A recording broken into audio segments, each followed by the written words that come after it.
OK, je pense que nous allons démarrer. Bienvenue tous et toutes à la troisième conversation dans notre troisième série de conversations sur la COVID-19. Le titre est Rétablissement et régénération devant des crises en chevauchement.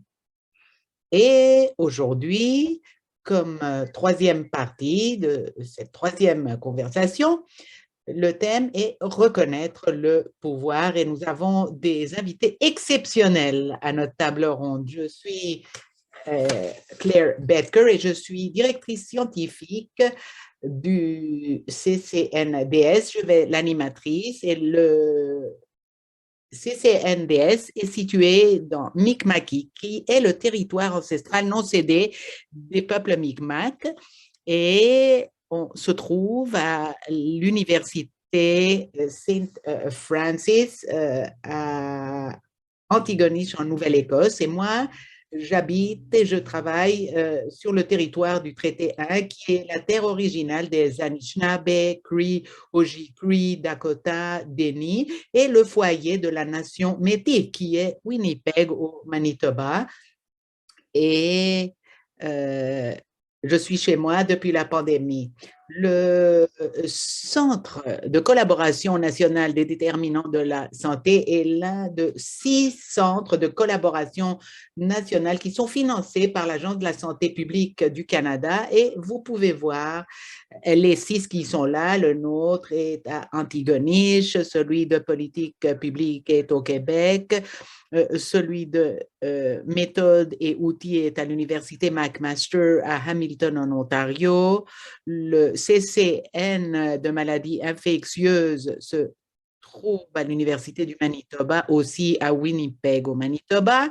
Et le CCN sur la santé environnementale se trouve en Colombie-Britannique et celui de la santé autochtone se trouve aussi au nord de la Colombie-Britannique et on a tous été établis par l'Agence de la santé publique du Canada après le SRAS. Donc, ça fait 15-16 ans que nous sommes là. Et on est très actif, je pense, par rapport à la réaction du Canada à la COVID-19. À notre centre, celui de la collaboration nationale des déterminants de la santé, se concentre à cela et surtout, on pense à l'équité en matière de santé et les inégalités en matière de santé. On a une très belle équipe et je voudrais remercier Myriam Richard et Tia Makra pour leur leadership et leur soutien pour cette série. Et nous avons plusieurs autres membres de notre équipe du CCNDS et vous allez les rencontrer dans les sessions simultanées dans à peu près 1 heure. Pourquoi? Pourquoi cette série alors? Pourquoi sommes-nous en train de faire tout cela? Pourquoi sommes-nous regroupés?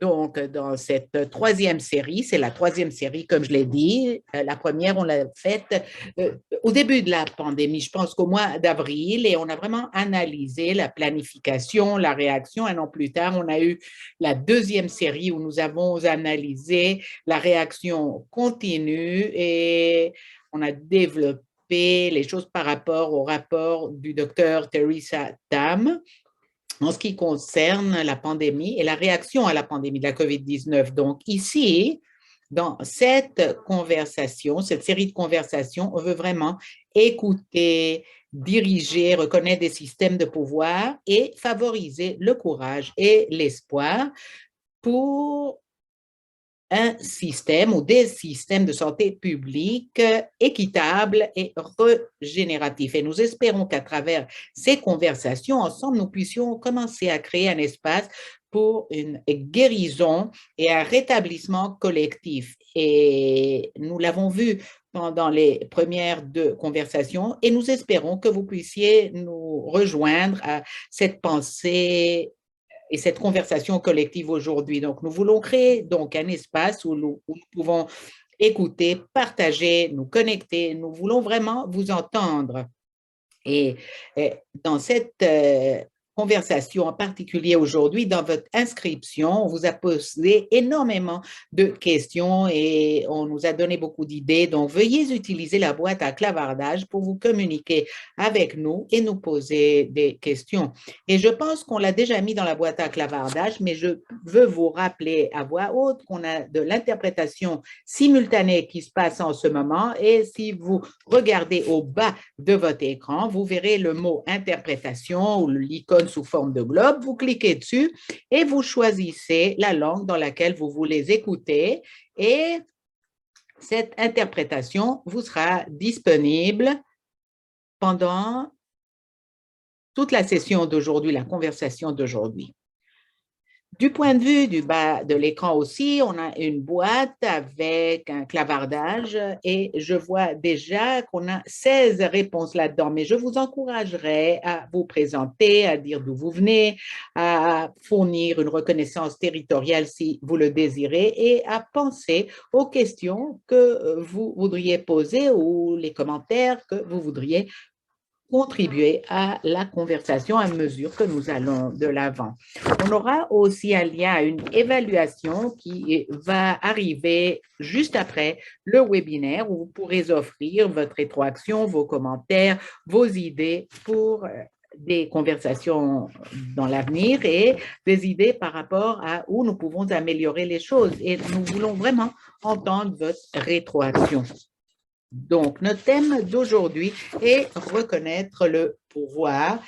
Et vous voyez dans la diapo quelques-uns des sujets qu'on a entendu mentionner dans les autres séries de conversations, des choses auxquelles nous pensons en tant qu'équipe, en tant que centre. C'est-à-dire, comment est-ce que le pouvoir influence, encadre ou dirige nos efforts de santé publique dans l'unité de santé locale ou à une table de décisionnaires principaux au sein d'une autorité de santé ou un système provincial ou même au niveau national.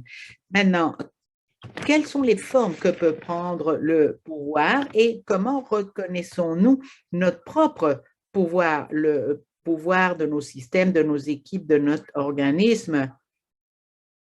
Où est le pouvoir dans la communauté? Comment pouvons nous aider ou faire quelque chose pour que ce pouvoir soit exprimé, pour qu'il soit utilisé? Et après cela, un concept qui surgit fréquemment quand on parle du pouvoir est la notion de la responsabilité au niveau individuel, mais aussi organisationnel, la responsabilité, l'imputabilité.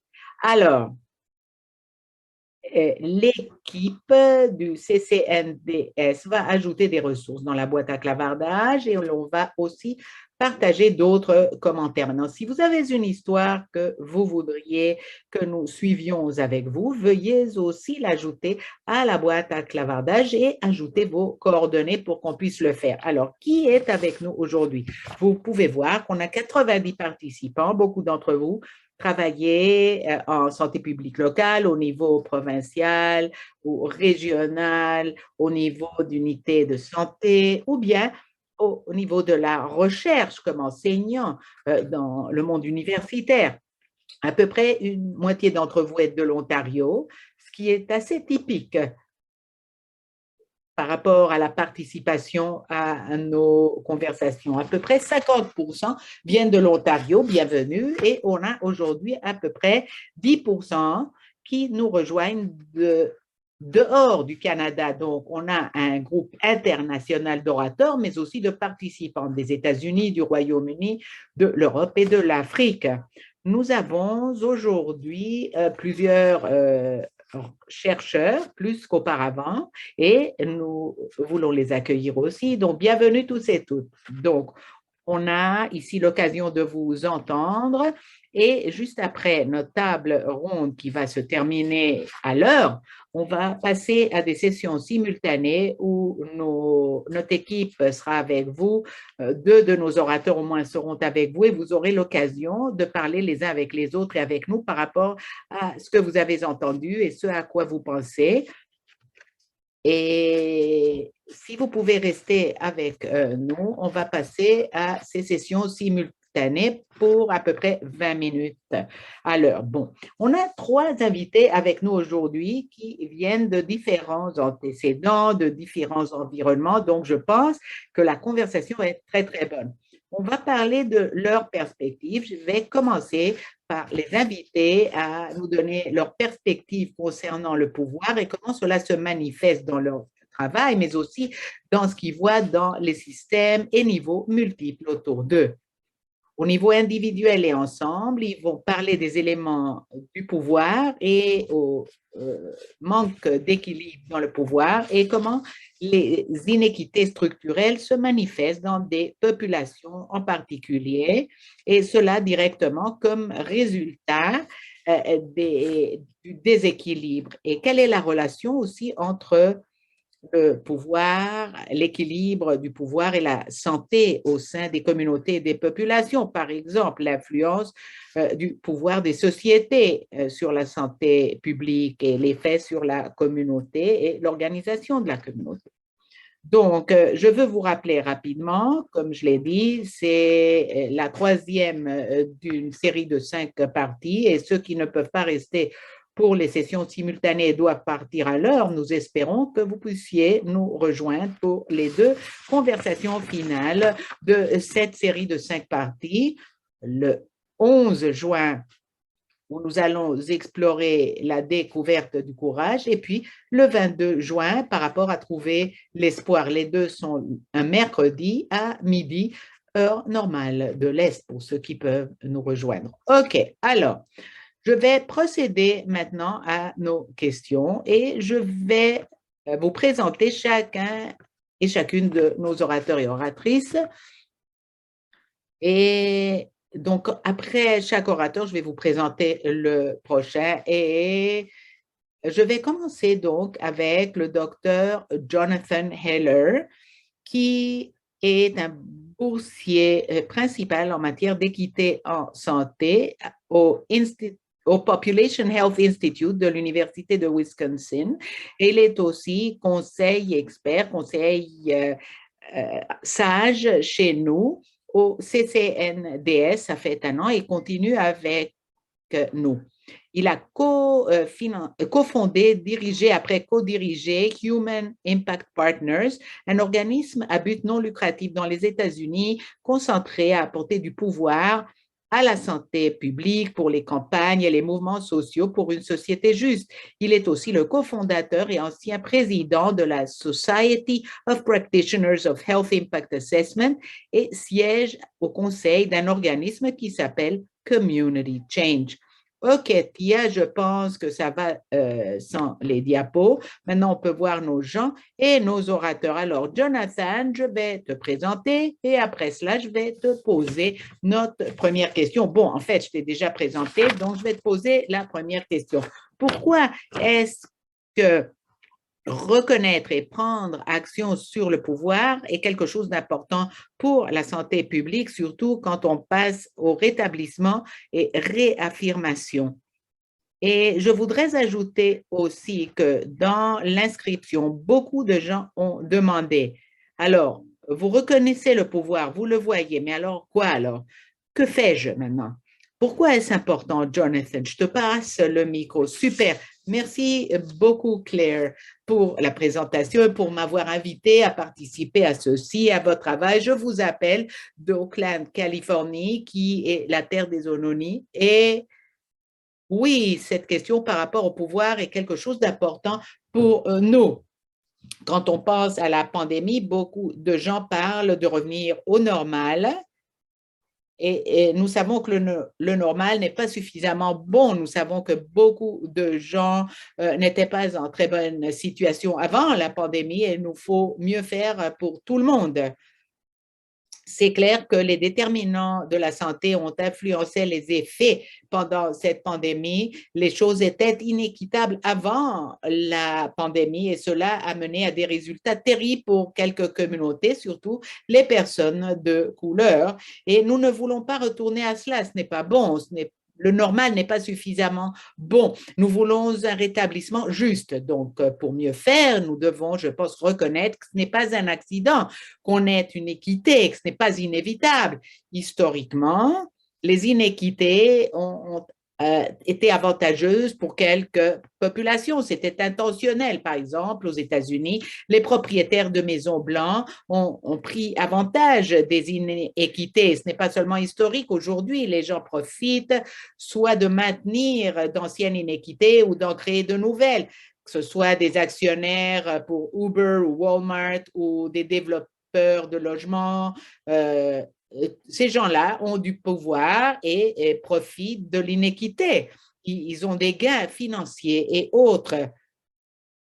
Et je dirais qu'on doit enlever le pouvoir de ces gens-là, mais aussi soutenir ceux qui sont le plus affectés par l'inéquité pour développer leur pouvoir, et c'est cela qui va mener à des systèmes et des structures plus équitables.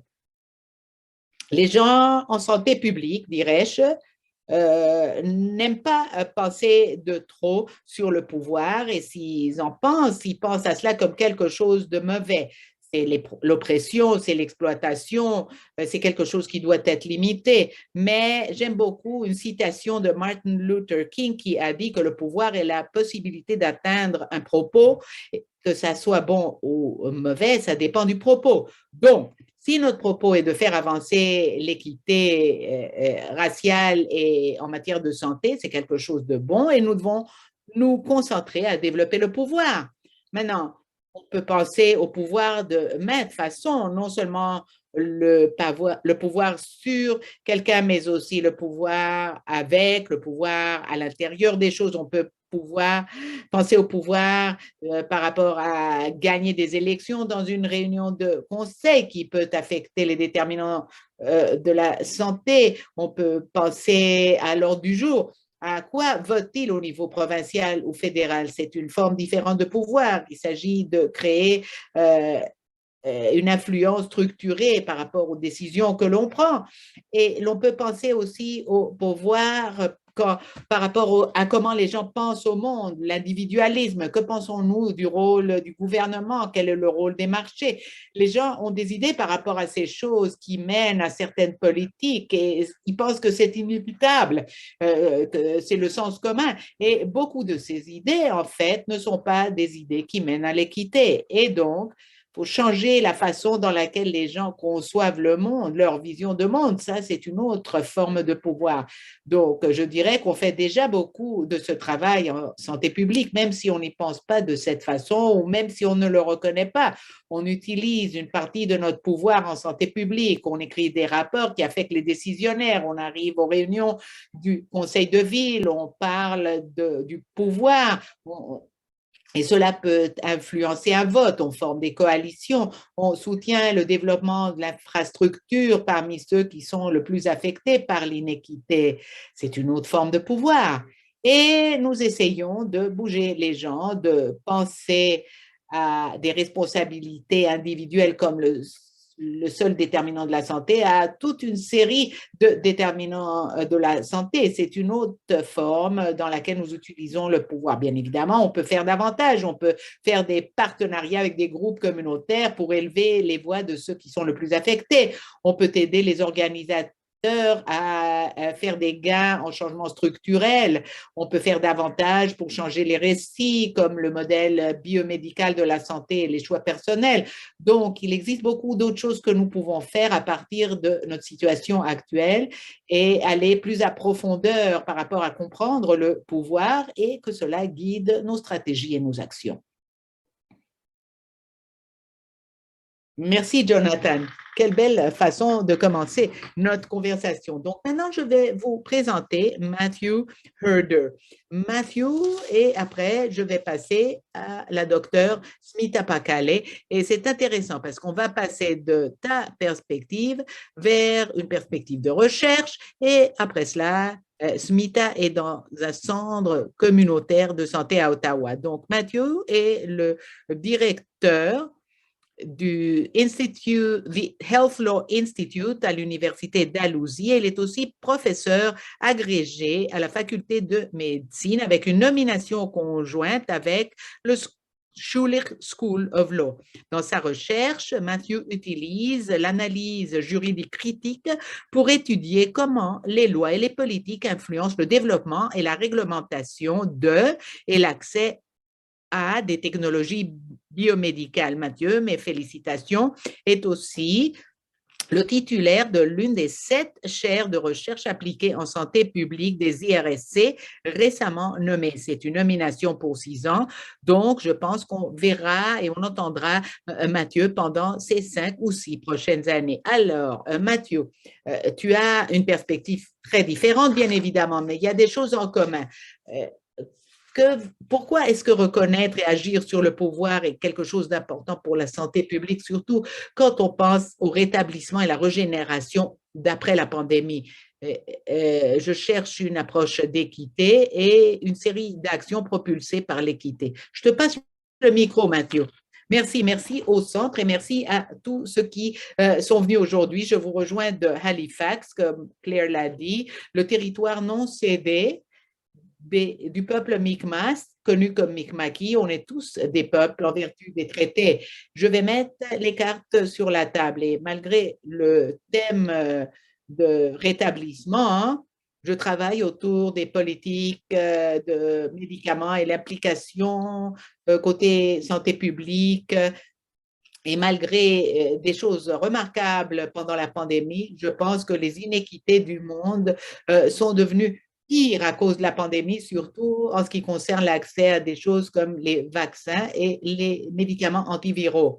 Donc, je veux dire que ce travail et cette concentration me fait sentir que je ne suis pas prêt à la régénération, je veux plutôt critiquer les choses. Je pense que cette question de comment le reconnaître, et je sais qu'on a beaucoup de rétroaction, donc on a du pouvoir, que faire, et c'est essentiel aussi, c'est certain. Je pense que le début de la question par rapport à comment reconnaître le pouvoir et ses applications aussi, c'est essentiel parce que si on ne le reconnaît pas dans toute sa portée, comment se manifeste de différentes façons et dans de différents systèmes, les actions que nous pouvons prendre pourraient être mal guidées. Et donc, je pense qu'il existe vraiment une question très importante au niveau méthodologique. Je ne veux pas parler de façon trop sophistiquée, mais comment observer le pouvoir, comment il se manifeste et quels outils utiliser pour comprendre les choses.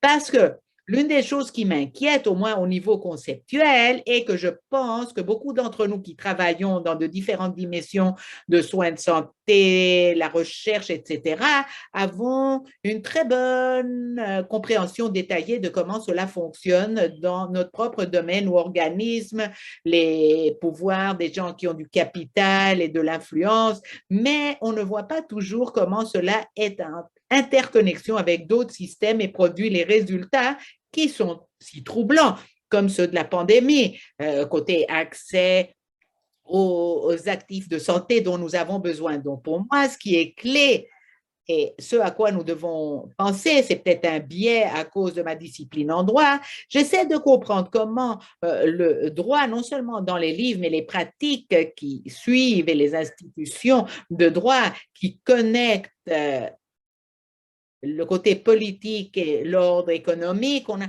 tout ce domaine qui s'appelle le droit et l'économie politique, qui est un domaine qui essaie de faire un mappage et de comprendre le droit de façon générale comme étant ce tissu connectif qui, en fait, préserve le pouvoir, n'est-ce pas? Les gens qui sont puissants, ils sont puissants non pas parce qu'ils sont axés sur l'équité le long du chemin. Il y a beaucoup de ressources qui existent pour maintenir un ordre particulier ou une façon particulière de faire les choses. On l'a vu pendant la pandémie. Encore une fois, j'utilise mon propre domaine, n'est-ce pas?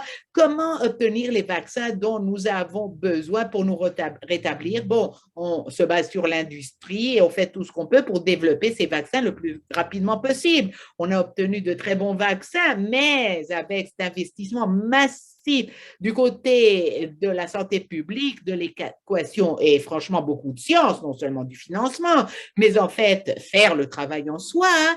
quand même, on a décidé, malgré ce niveau énorme de soutien d'une grande partie du système, de ne pas attacher des obligations significatives pour assurer que les produits soient disponibles dans des parties du monde qui n'ont pas tellement de capacité de fabrication, par exemple.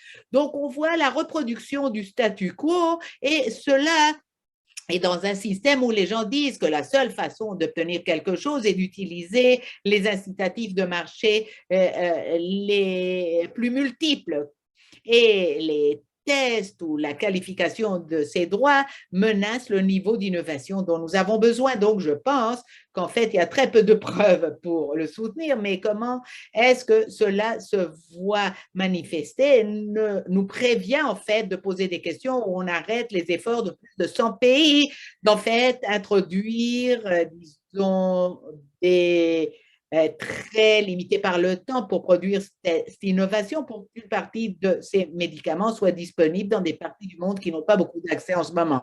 Donc, je pense que cette question concernant que faire, il nous faut en fait voir toute la portée des choses et comprendre ce qu'est le pouvoir et comment cela rentre dans le droit, la politique, l'économie, partout.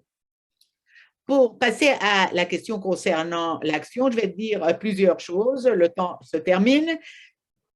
Je pense que nous devons agir dans une multiplicité de façons et donc il nous faut le faire de façon stratégique.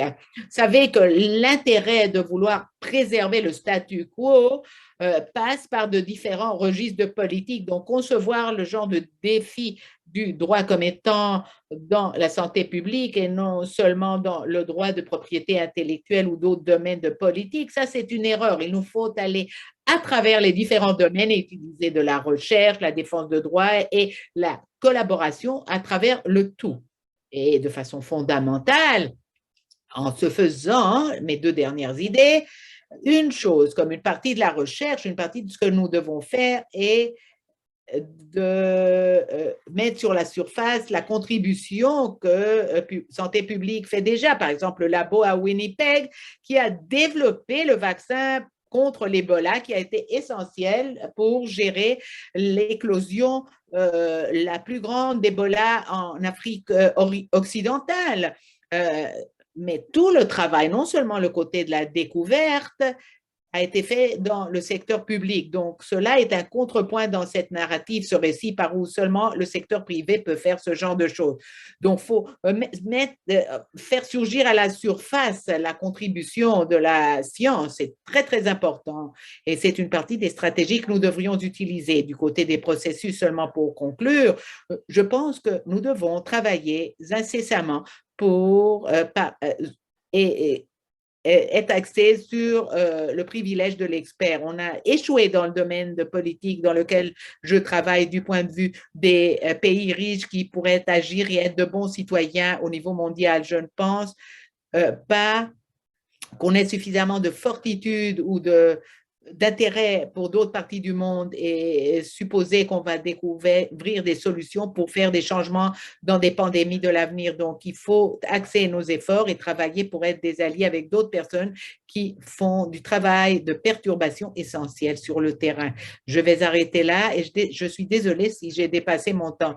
Non, merci, merci Mathieu. Et vraiment, cela nous mène à un niveau très élevé, mais ça nous donne, je pense, des choses très intéressantes à considérer. Donc, dans la boîte à clavardage, on a plusieurs personnes qui posent des questions par rapport au pouvoir des gens, disons, et reconnaître leur agence. Jonathan, tu as donné des actions très utiles au niveau prescriptif que l'on pourrait incruster davantage côté organisation communautaire et ce genre de choses. Alors, je vais vous présenter notre troisième oratrice parce que je pense que Smita a l'expérience et la pensée pour nous mener dans cette direction. Donc, le docteur Smita Pakale est une clinicienne scientifique à l'hôpital d'Ottawa et l'Institut de recherche de l'hôpital d'Ottawa. Et elle est là depuis le 2008, donc elle a un long historique comme clinicienne scientifique chercheuse. Et elle dirige des projets de recherche communautaire au centre Bridge Engagement, on l'appelle le Bridge, qui se trouve à Ottawa, en Ontario. Et à travers leurs recherches en partenariat réel avec les gens qui ont de l'expérience vécue et s'auto-identifient comme subissant la pauvreté, le sans-abrisme et d'autres déterminants de la santé, inéquité de la santé, Smith a, selon ta perspective, à partir du terrain et aussi comme clinicienne et chercheuse, pourquoi est-ce que reconnaître et agir sur le pouvoir est quelque chose d'important pour la santé publique et quelles sont les stratégies ou les mécanismes ou c'est les actions que tu as trouvées en collaboration avec les gens au sein de la communauté avec lesquels tu travailles à mesure qu'on s'en va vers l'avenir. Je te passe le micro, Smita. Merci, Claire. Merci pour cette invitation. Je vous viens d'Ottawa, comme Claire l'a dit, et nous sommes situés sur le territoire algonquin et je dis toujours qu'on paie le loyer aux propriétaires faux. Ici à Ottawa, comme Claire l'a dit, nous travaillons en partenariat avec des gens qui viennent de ces populations autochtones, à revenus faibles, racialisés ou qui subissent même le sans-abrisme, nos collègues. Et nous essayons de détruire les barrières le plus possible. Bien évidemment, au bout du fil, je dis toujours que je vais être toujours la clinicienne, c'est mon identité, mais les manques d'équilibre, nous devons nous en débarrasser parce qu'on parle d'identifier et de reconnaître le pouvoir parce que nous le reconnaissons tous et je l'ai dit à d'autres entrevues que quand on considère les êtres humains comme étant êtres humains, la magie a lieu. Et je le crois vraiment. On voit un exemple vivant quand on parle de concepts comme pouvoir, privilège. Ce n'est pas des concepts nébuleux qui a le pouvoir, quelle entreprise, qui sont ceux qui dirigent ces organismes, ces entreprises? Et quand on va à la racine de la racine de la racine de ces enjeux de pouvoir et privilèges, euh, on est au centre des choses. Et quand on va à ce niveau, alors l'exigence minimale sort à la surface et maintes fois, il existe une tension. Parfois, cela se manifeste comme haine.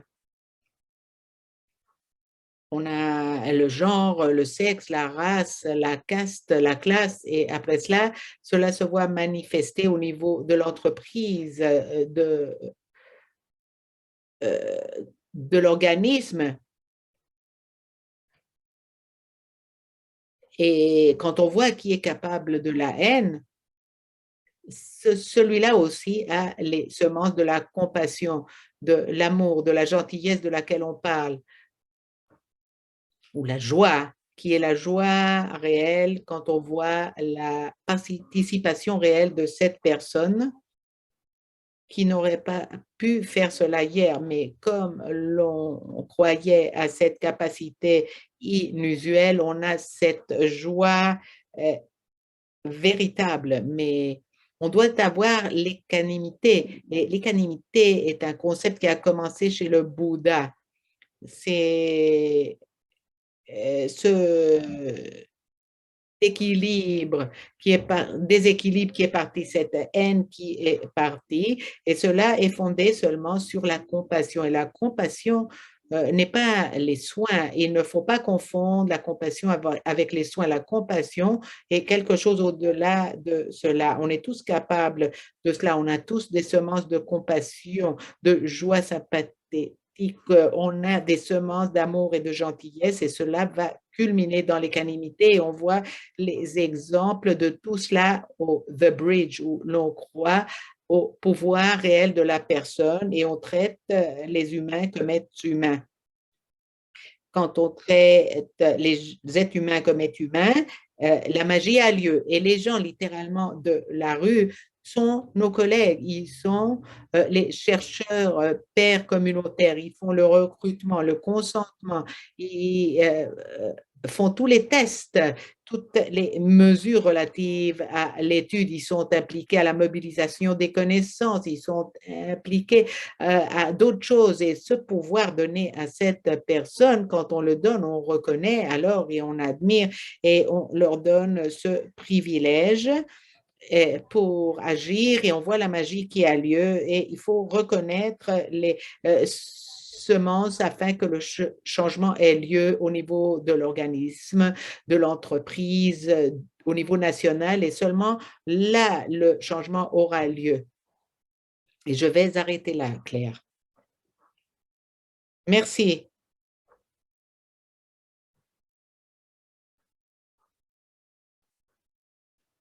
Merci, Smith. Alors, quand on traite les êtres humains comme êtres humains, la magie a lieu. Je vais prendre cela comme leçon de ta part. Merci et l'équanimité. Maintenant, on a une question dans la boîte à clavardage qui demande si nous pouvons aller un peu plus à profondeur dans le sujet de quelques-unes de ces actions. Est-ce qu'on peut en parler à profondeur? Les principes d'organisation communautaire. Et Jonathan, tu les as introduits. Donc, je vais te revenir. Jonathan, existe-t-il une ou deux actions concrètes desquelles tu as parlé dans tes commentaires d'ouverture et peut-être tu pourrais réagir à Matthew et à Smita dans tes commentaires aussi, mais comment rentrer à profondeur dans ces actions, surtout celles qui sont relatives à l'organisation communautaire? Oui, c'est une bonne question. Quel plaisir d'entendre Smita et Matthew et ce que vous avez à dire. J'apprécie vos points de vue et je pense qu'on a beaucoup de choses en commun. Donc, cette idée d'organisation communautaire, je veux être clair par rapport à ce que je veux dire avec organisation communautaire. Pour moi, il existe beaucoup d'organismes communautaires qui existent, mais il en existe quelques-uns qui essaient d'apporter les gens qui sont affectés par les inéquités, de les regrouper et qu'ils auto-identifient les problèmes auxquels ils font face, les faire développer leurs compétences, les aider à développer leurs compétences pour pouvoir aborder ces problèmes. Et c'est une forme de développement de pouvoir. Ce n'est pas quelque chose qui vient de l'extérieur. Quand on identifie le problème, il s'agit d'identifier ces gens qui sont le plus impactés et les aider. Et c'est ce que l'organisation communautaire fait. Donc, le lien entre Smith à ce que tu disais par rapport aux personnes individuelles est axé sur les personnes individuelles. Je suis d'accord que les personnes individuelles ont du pouvoir, mais pas toutes les personnes individuelles en ce moment ont du pouvoir. Si on pense aux millionnaires qui sont les propriétaires de ces entreprises, ils achètent des votes, ils font des contributions à des campagnes, ils influencent les choses de façon que beaucoup de gens ne peuvent pas faire.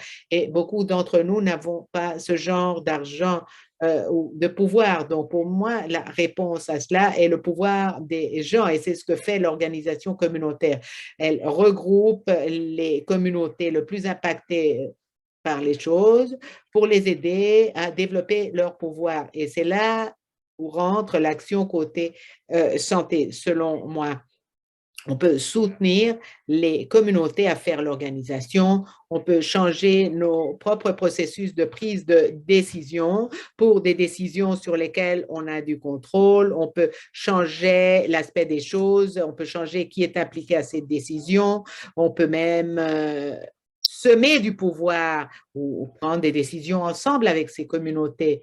On peut certainement, dans la santé publique, apporter de l'expertise et cela doit être reconnu aussi. C'est une autre forme de pouvoir.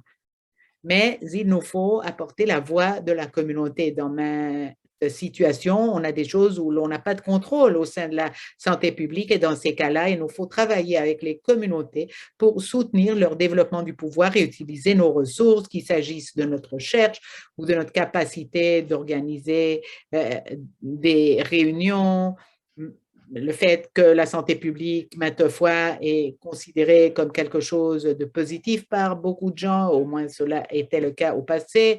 Et donc, Carolina a une question ici. Pouvons-nous parler de stratégie à l'interne et à l'externe? Absolument.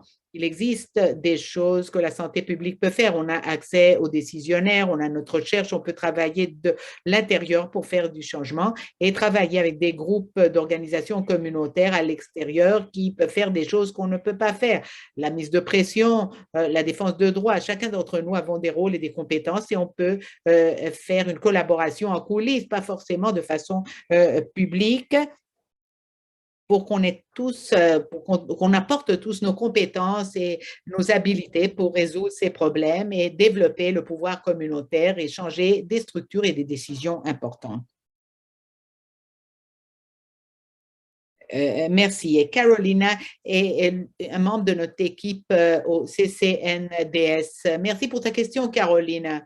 Et tu sais, Smita, tu es au centre des choses. Quand je pense aux gens dans ce pays, quand Jonathan parle, je pense à toi et à ton travail. Je me demande, voudrais-tu répondre? Très important ce que tu dis, Jonathan, mais finalement, même les millionnaires ou les PDG qui sont à la tête de ces entreprises sont aussi des personnes individuelles et ont aussi les semences pour la compassion. Et s'ils cultivent cette semence de compassion et cette joie sympathique, ils vont aussi arriver à la conclusion, non pas d'accumulation de richesses et faire des dons de leurs millions, mais on aura des gens qui vont agir avec équanimité et ce pouvoir individuel siège chez les personnes avec lesquelles nous travaillons dans The Bridge, mais aussi ceux qui sont à la tête de la capitale de la nation ou le pouvoir capitaliste. C'est aussi des personnes individuelles et à moins que ce changement ait lieu à la partie centrale, ça ne va pas sortir quand on continue à blâmer l'entreprise ou le gouvernement ou les organismes. Qui sont-ils? Ce n'est pas des gens. Les gens sont en train d'agir. C'est les gens qui sont en train de prendre des décisions, d'accumuler de la richesse.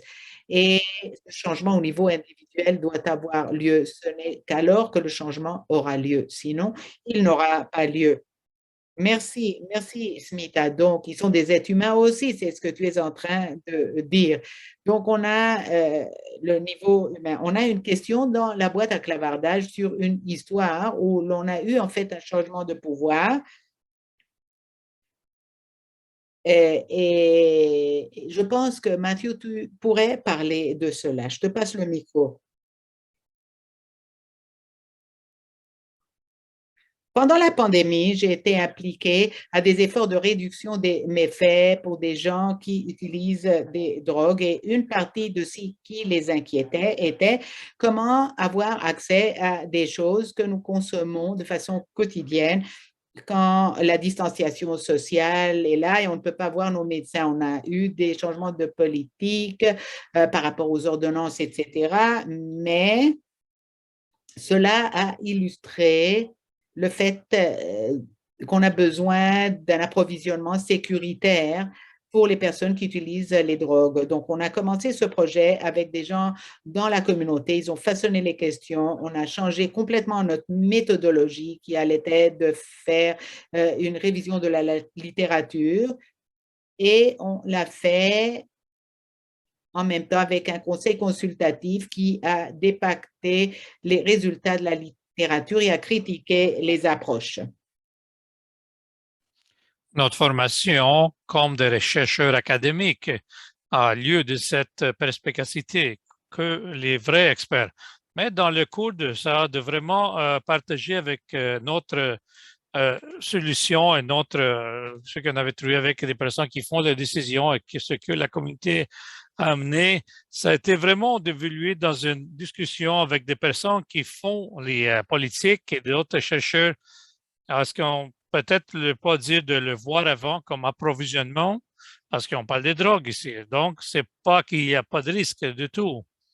Et donc, à travers de ce moment, les communautés, les gens qui utilisent des drogues étaient complètement aliénés à l'extérieur.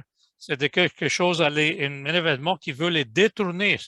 C'est rien de faire à ceux qui ont fait aussi quelque chose qui était conservatif comme ordonnance prescrite.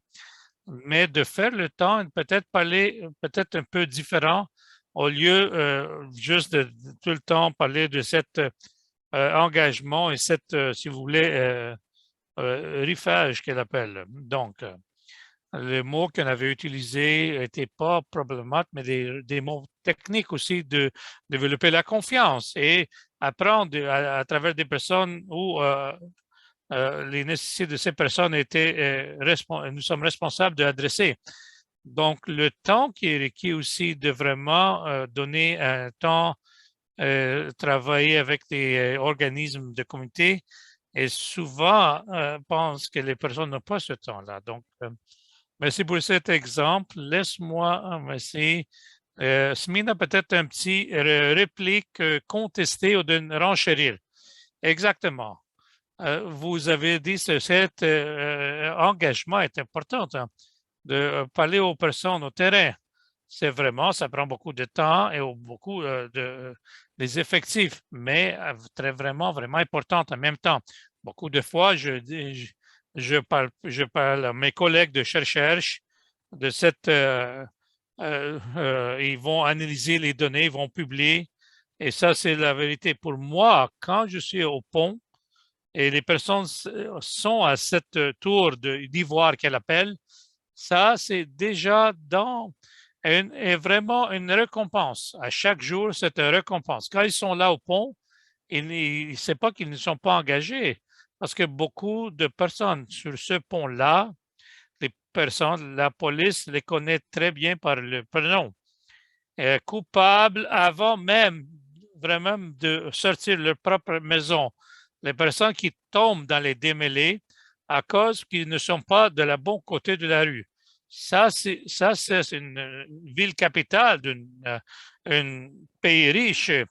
Le 1er juillet, la police vient et vous amène aux prisons parce que vous étiez là. Quand les personnes sont là au pont, c'est tout le temps et ça prend beaucoup de temps. Et, et ça prend beaucoup des effectifs en même temps. De l'engager avec des personnes, beaucoup de séances, aussi de vraiment éplucher les mondes, de faire en sorte qu'ils ne sont pas traumatisés à travers des certains termes. Donc, on fait beaucoup de conversations à travers de beaucoup de conversations, en effet, qui prend du temps. Aussi, c'est vraiment taxant, si vous voulez, pour les deux parts. Il faut être sensible quand vous faites les discussions parce que les mots, ils ont beaucoup d'importance. Le langage, c'est important et c'est une excellent d'une réalité de quotidien pour nous. Donc,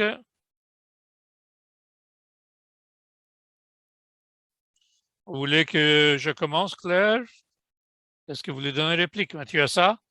Non, je pense c'est mon iPad qui a mis intentionnellement, oui, voilà, sans intention. Et oui, j'en conviens que vraiment difficile, ça prend beaucoup de temps. Et pour moi, c'est ça qu'on devrait faire. Et donc, pour moi, l'exemple que vous venez d'énoncer, c'est une idée, la même idée. On aime de la communauté de construire le pouvoir, d'aller à travers des processus engagés et vraiment construire nos compétences. Et je pense que c'est ça le travail qu'on veut aboutir à. Ce n'est pas un travail de court terme qu'on le fixe, puis on règle ça vraiment vite. Et je ne pense pas que ça existe. Aussi, en ce qui a trait de vos commentaires, oui, les personnes qui sont riches, par exemple, absolument, c'est des individus. Et j'espère, et si j'avais le côté religieux de moi, je pourrais peut-être prier qu'ils vont changer. Et, Elon Musk, Donald Trump, je veux qu'ils deviennent des meilleurs individus. Et écoute, je ne garde pas mon souffle. En même temps, notre travail de long terme est de construire notre pouvoir collectif avec cette idée de pouvoir de la personne. Ça ne peut pas être un ou l'autre, de choisir. Ou ils vont, en même temps, ils vont changer et en même temps, on va essayer de construire le pouvoir dans les communautés qui font face à des inégalités, de ne pas attendre que les individus changent, mais de faire les choses qui vont déplacer, de shifter des systèmes en même temps que les personnes, en espérant que ces personnes-là mentionnées changent. Une question intéressante de Victoria Barr ici. J'aimerais juste que c'est de, et je vais vous demander, Mathieu, de commencer à donner une réplique à cette question. Ce qu'elle dit que la balance de pouvoir existe dans la plupart des interactions au niveau micro et macro, les deux micro et macro, dans les niveaux du système. Donc, chaque réunion, certaines personnes ont plus de pouvoir que d'autres. Et souvent, il faut souligner aussi des valeurs sociétales, les choses qui ne sont pas correctes, racisme. Et ça peut vraiment dessiner qui est capable de parler, la durée et sur quoi. Une des questions, et certaines questions que sur la restriction à parler sur les comités de conseil, d'avoir la communauté, si vous voulez, et des groupes de communauté, et comment la santé publique dans cette communauté-là pourront vraiment faire en sorte leurs voix qui sont écoutées et créer et vraiment adresser l'imbalance.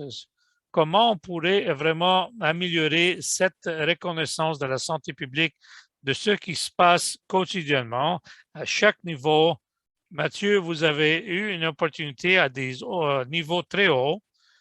Et Smida ou Jonathan qui voudraient comment on pourrait vraiment améliorer la conscience en ce qui était la santé publique. Mathieu, excellente en ce qui a trait à la conscience, peut-être un des plus grands domaines de améliorer. Donc, je ne regrette pas cette lentille légale et contentieuse, mais d'avoir une équité procédurale. On devrait prendre l'idée que si vous n'avez pas une perspective de diversité à travers des participants, en particulier pour des personnes qui sont plus marginalisées, ce qui va sortir sera peut-être pas autant utile ou productif. Et donc, ça arrive moult fois davantage, et ça est fait par les gouvernements dans les industries de la pharmaceutique. Souvent, il n'y en a pas des groupes de patients, mais c'est les groupes de patients qui nous amènent là, qui sont alignés avec de certains intérêts, même s'il y a un intérêt d'avoir une thérapie. Ils ne demandent pas si c'est vraiment dispendieux ou non.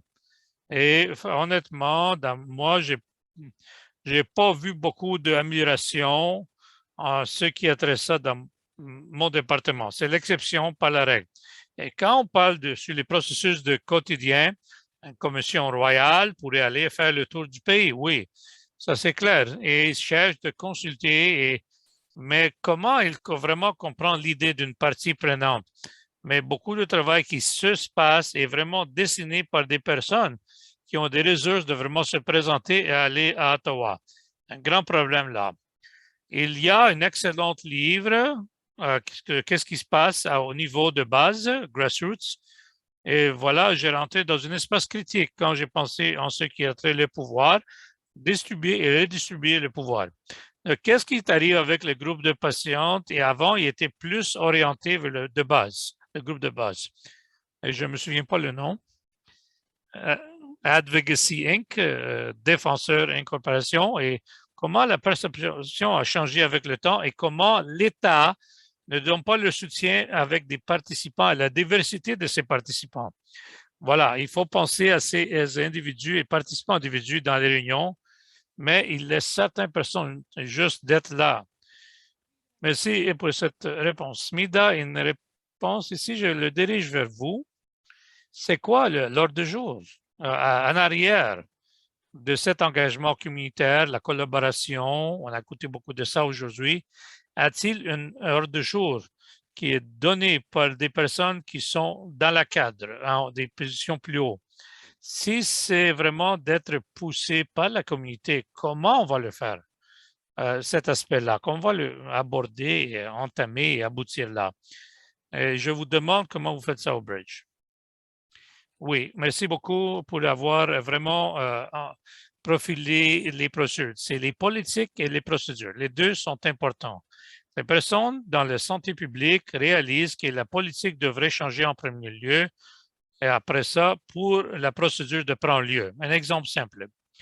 Par exemple, inclure des personnes, mais on paye des personnes en argent réel pour chaque participation, pour chaque réunion, pour chaque étude, chaque projet qui est vraiment relaté à ces activités.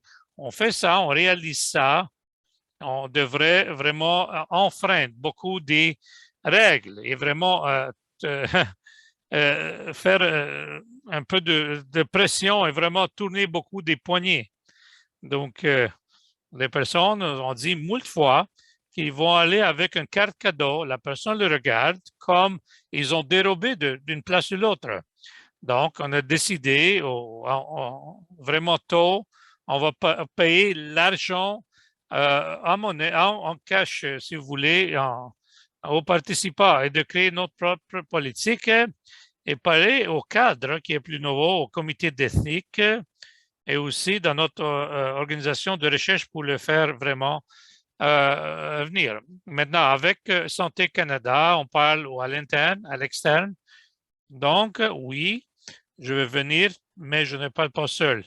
On présente, mais la communauté peut-être seront là comme des co-orateurs. Par contre, ils sont à peu près des honoraires de 60 $. Et ils disent, oh, on n'a pas la politique pour ça. Et on a dit, OK, si vous n'avez pas une politique pour ça, créez une politique. Et de mettre de voir là, le rédiger, de mettre les procédures est vraiment important. C'est un exemple simple que je vous donne. Les personnes donnent leur temps, leur expertise, mais ils ne sont pas rémunérés pour ça. Ils devraient être rémunérés parce qu'on n'a pas de politique de donner l'argent à quelqu'un, le gouvernement, qui est dans le livret de gouvernement de procédure. L'argent est au moins que jusqu'au moment qu'on va préconiser pour ça et faire espace pour ça, Mathieu, vous ne seriez capable d'amener la délégation que vous voulez de Halifax à Ottawa, parce que ça, c'est des personnes qui devraient être là. Quelle nourriture, quel transport vous devrez payer pour? Sinon, on n'a pas inclus les voies que devraient être inclus. Et donc, ça, c'est le pouvoir aux personnes. On devrait donner 7 changements de procéduriale. Et si ce n'est pas là, on parle la même histoire. Et rien ne se change. Merci, Minga. J'étais dans le gouvernement, je le comprends et j'essaie, comme vous avez dit, de changer les politiques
liberation is tied to the liberation of others.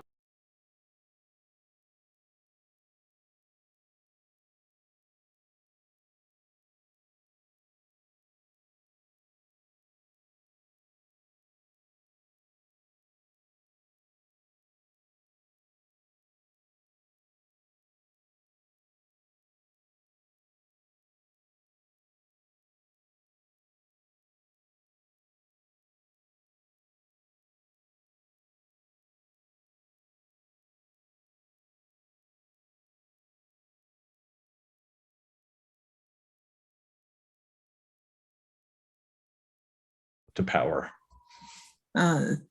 Thanks, Jonathan, for that. So we're going to go into the small groups. And before we do, though, I just really want to say On va aller sur les petits groupes. Je voudrais juste dire merci, Mathieu, pour être ici aujourd'hui, pour votre contribution à notre conversation aujourd'hui. Et nous avons hâte de travailler tous ensemble, collectivement, comme vous allez embrasser cette opportunité et appliquer aussi. Merci beaucoup, Mathieu. Et voilà, on va aller dans les petits groupes maintenant. Il a mis certaines questions. Bye-bye, Mathieu. Monsieur Harder. Des questions de discussion dans le chat. Et donc, je pense qu'il y a beaucoup de choses à penser en ce qui a trait de ceux qui en avaient pensé aujourd'hui. Ceux qui sont là, on va le larguer dans les petites boîtes de bavardage. Thériat et Mardéan, vous pouvez travailler votre magique. On va vous revoir dans 20 minutes. Merci beaucoup. Merci beaucoup. Bienvenue à tous. Merci. J'aimerais juste remercier tout le monde, notre collègue Carolina, pour être modératrice de la conversation. Quelle conversation! Et donc, en espérant que vous avez eu une excellente conversation comme nous. Il reste quelques minutes, 8 minutes, juste 2-3 remarques de fermeture. Smida, Jonathan, juste pour nous donner des mots finaux de ceux qu'ils ont écoutés dans les salles de discussion, de quoi qui a profilé ou a été mis en exergue pour eux, comme ils pensent à des conversations qu'on vient d'avoir il y a 1h30 maintenant. Et écoute, j'avais mentionné au commencement que ça va passer vite et au moins, dans mon esprit, ça passait avec une cadence extraordinaire. Nous sommes ici de connecter, écouter et de penser de notre vision et notre rêve avec nous. En fermant, il y a 34 qui restent ici. Utilisez le chat, le boîte de bavardage, de mettre un pensée, une idée, un mot peut-être qui est vraiment flotte avec vous, et Spida et Jonathan. Après ça, votre remarque finale, commentaire final. Aussi, de vous encourage de parler avec chacun, trouver chacun, faire le chat entre vous, le bavardage. Et si on pourrait aider de vous connecter aussi en même temps. Smida, maintenant à vous. Dans quelques minutes, des commentaires finaux de votre part, ceux qui a profilé de cette salle de discussion. Vous avez parlé de ce mot-là de magie. Et dans mes notes, quand les êtres humains, on les traite comme des êtres humains, la magie se produit. Donc, si vous pouvez mettre votre commentaire à l'intérieur de cette trame factuelle. Merci beaucoup pour cette chat génial, extraordinaire, de cette discussion. On parle de cette invitée-là, il y a belle lurette, au commencement de cette pandémie, puis on a dit, on va faire ça, c'est un choix politique. Et aussi, le pouvoir, c'est un choix légal. Mais quand vous allez vraiment purger ça un peu plus approfondi, inégalité, le pouvoir, c'est un choix non habituel. Donc, ça, c'est la personne qui est au centre de tout ça. Puis on va travailler de cet accès-là parce qu'on a tous ce pouvoir qui est vraiment dans nous. Cette sémence d'équilibrité, on est tous nés avec ça et avec conscience. Parce que si vous faites cet effort de conscience, de cultiver dans vous-même, dans chaque personne. Et peut-être on va arriver à cette place-là où on ne parle pas de cet déséquilibre, les sociétés, en ce qui a trait les déséquilibres de la société. Et cette magie va profiler. Et ça, voilà, ce pouvoir devrait le cultiver. On a ce pouvoir de vraiment cultiver là et vraiment le exploiter, maîtriser. Merci, Miner. Oui, beaucoup de travail qui est difficile, ça c'est clair. Jonathan, à vous, monsieur, de votre commentaire final. Oui, il y a une gamme pas mal élargie que j'ai trouvée. Les deux intéressantes et j'ai connecté avec de la frustration et optimisme en même temps. Et vraiment, c'est pas facile comme travail et je comprends les deux côtés. Une des choses qui a profilé pour moi, j'ai pensé de ce que les personnes disaient dans les petits groupes et au groupe principal en ce qui a trait les relations, qui est vraiment d'aller à une cadence de la confiance. Vraiment, c'est un grand volet pour moi de construire des relations de confiance qui est un travail de long terme. Il y avait un projet où on était partenariat avec le département de santé local aux États-Unis, avec un groupe d'organisations de comités qui travaillaient dans leur propre communauté, dans le même comté. Et donc, cet département du public devrait donner leur soutien à cette comité d'organisation, ce que les personnes faisant face. Logement, dans ce qui a trait les fermes et l'agriculture. Et ils ont utilisé ce système de volet à l'intérieur et à l'extérieur. Une des choses que j'avais écouté dans les petits groupes, il y a beaucoup de leadership aux santé de département qui ne veut pas entamer ce type de travail. Ça, c'est une frustration que les personnes, ça fait belle lurette qu'ils essaient. Et cet jeu à l'extérieur, est-ce qu'on pourrait demander eux, verbalement, dans les petites réunions, de venir et dire les leaders aux santé publique de faire des choses différentes? Est-ce qu'on pourrait utiliser leur pouvoir de vraiment déplacer la manière que le département de santé fonctionne? Il y a beaucoup de choses qui sont vraiment intrinsiques, si vous voulez, puis on devrait prendre avantage pour vraiment, c'est un grand volet qui est vraiment intrinsèquement lié. Et aussi, le courage de parler aux gars, aux personnes dans notre environnement, peut-être est une manière, une manière de bifurquer, une manière qui est un peu, qui a un goût de fromage, je dis, pas une excuse, voilà, qui sont un peu de rigueur qu'on appelle. Donc, aussi, dans cette organisation, et vraiment d'aller en amont et vraiment de prendre, tout à ça prend le courage, le leadership de prendre toutes les palettes natatoires, si vous voulez, aller en amont et pas en aval. Donc, merci à tous. Vous allez recevoir une évaluation, un lien que vous allez recevoir. Et ça pourrait être largué par courriel. Toutes les séances sont enregistrées et modifiées un peu. À la fin, ils sont mis dans notre site web. Comme ça, on invite tout le monde de l'écouter ensemble avec votre équipe, à avoir une conversation. S'il vous plaît, à nous contacter. On a une courriel électronique générique. On donne réplique à ça. S'il vous plaît, à nous contacter. Et en espérant, on va vous revoir le 8 juin et le 22 juin concurrentes à ces dates-là. Merci, Jonathan, Smida, Polly, et nous aider encore une fois. On apprécie vous-même, votre effort et la passion et aussi tout ce que vous avez amené avec cette compassion. Merci à toute l'équipe, à notre personnel, à tout le travail et les interprètes et toutes les personnes en arrière-scène. Merci beaucoup.